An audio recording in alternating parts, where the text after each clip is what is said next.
teacher for 15 years. Now for 12 years I've been an evangelist, and I travel around and speak on creation, evolution, and dinosaurs. And it's an honor to be here in Coeur d'Alene, Idaho. My first time to preach in your city. How many have been to one of my seminars before or have seen one of the tapes before? Oh, quite a few, okay. How many have not? And how many do not understand the question so far?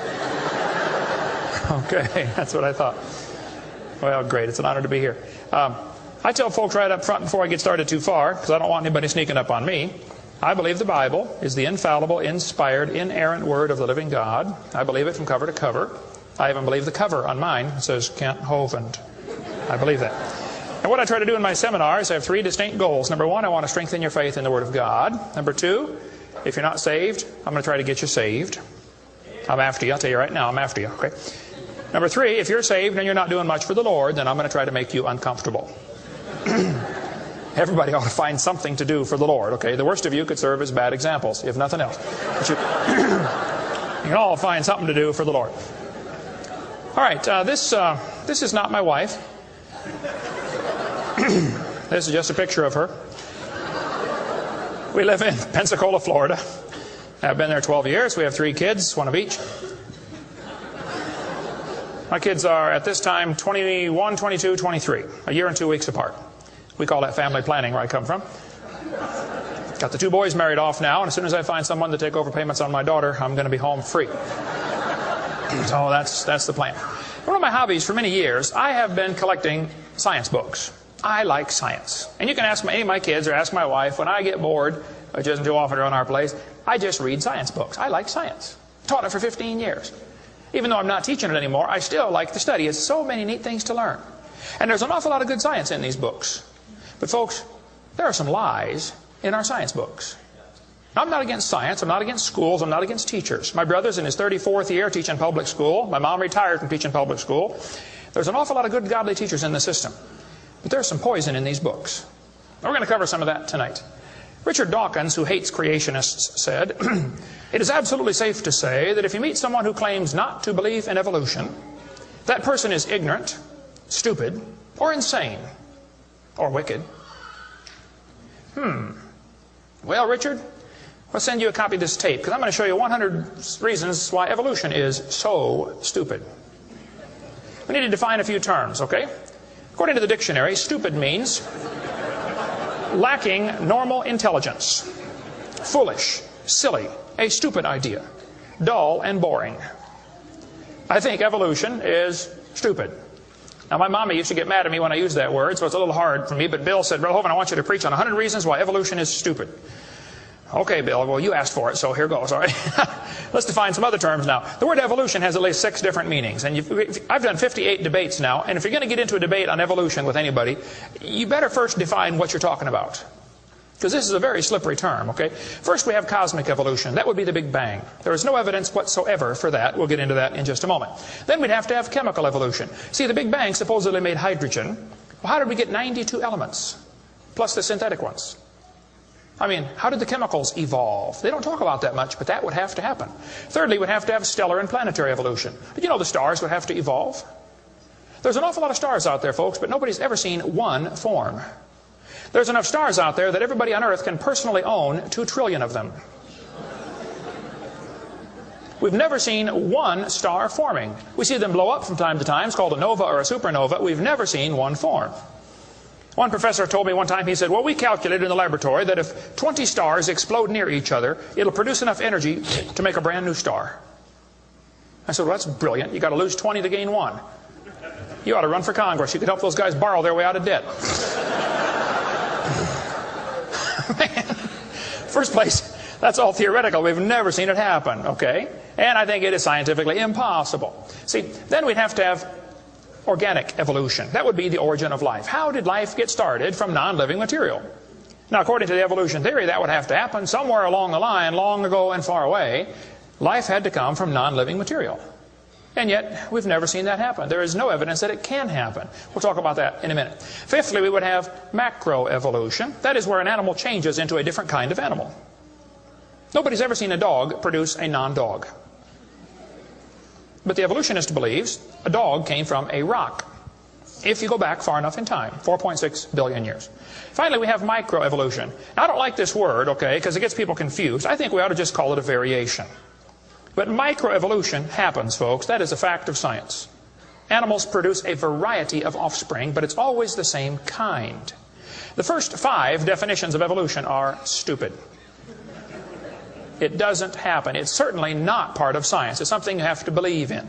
They teach the kids it all started with a big bang 20 billion years ago. A big bang. I like to ask them some simple questions. What exploded? And where did it come from? And where did the energy come from? Et cetera, et cetera.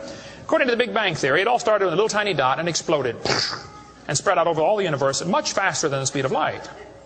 Well, the Big Bang Theory, as we'll see in a minute, is stupid. I don't know of a better way to say it. I'm trying to be nice to them, but it is just stupid. The Big Bang idea started with a Belgian astronomer named George something, can't pronounce his last name. George said that this original matter was no more than a few light years in diameter. At the very least, that would be 2, or about 12 trillion miles. So they started off teaching a spot 12 trillion miles across was what exploded. Well, they revised that down. In 1965, they said, no, it was only 275 million miles across. Well, that's way down from 12 trillion. 1972, they said, no, it's only 71 million miles across. I don't know how they know this stuff, but this is what they taught, okay? 1974, they said it was only 54,000 miles across. 1983, they said it was the trillionth the diameter of a proton. Now they're saying it's nothing at all. Nothing exploded. And here we are. This is what the textbooks teach. 18 to 20 billion years ago, all the matter in the universe was concentrated into one very dense, very hot region that may have been much smaller than a period on this page. That's stupid.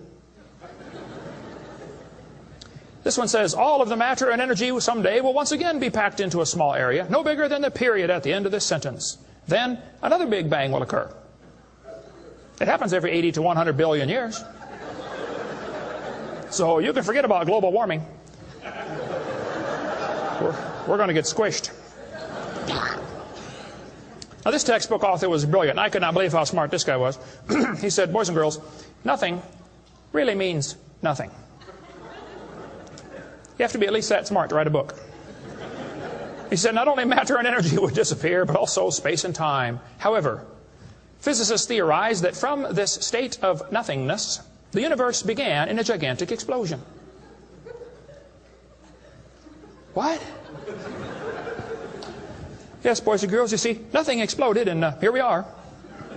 Now, who can argue with logic like that? Man, they even put this in major science journals like Scientific American. This fellow said, the observable universe, that would be us, could have evolved, there's that word again, you got to watch that one, okay, 6 meanings, from an infinitesimal region. In the Greek, that means a dot. It's then tempting to go one step further and speculate that the entire universe evolved from literally nothing. They call that science and put it in a science book. I would call that stupid and put it in the garbage. This is what the books teach. I collect them. I've got hundreds and hundreds of these books from countries all over the world, clear back from 1890s up until the 2001 textbooks. They're teaching this kind of stuff, folks. This one says, all the matter in the universe was drawn into this little tiny dot. And it spun faster and faster. This is what they teach the kids. Some kids doing this for homework tonight, right? It spun faster and faster. One day, it exploded. Big Bang. I was talking to a professor from Berkeley one time. I was sitting on the airplane next to a professor from Berkeley University. I don't know if you folks here in Idaho ever heard of Berkeley or not. But Berkeley is not a Bible college. So we got talking about the Big Bang, and he said he believed in the Big Bang Theory. I said, yes, sir, I figured that. You have to teach it at Berkeley. I said, tell me, sir, how did the universe get here? He said, well, 20 billion years ago, all the matter was squished in this little tiny dot, and it was spinning real fast, and it exploded. Big Bang. And pieces flew off and became the galaxies and the sun, the moon, the stars, and finally, people. Here we are. I said, sir, could I ask you a couple questions, please? One of my favorite things to do in life is asking questions to people who believe in evolution. I absolutely have a wonderful... That's how this whole ministry started. 12 years ago, I moved to Pensacola, Florida. Some article came out in the newspaper that said, dinosaur bones found in Montana from 80 million years ago. I wrote my first letter to the editor in my life, about 12 years ago. I wrote a letter to the editor. I said, yes, they found dinosaur bones, and yes, it was 40 feet long, and yes, it was found in Montana, but it was not from 80 million years ago. This one probably drowned in the flood in the days of Noah, 4,400 years ago. And you would have thought I shot the sacred cow. Actually, I did. Boy, there began to be quite a battle in the newspaper, letters to the editor flying back and forth, and finally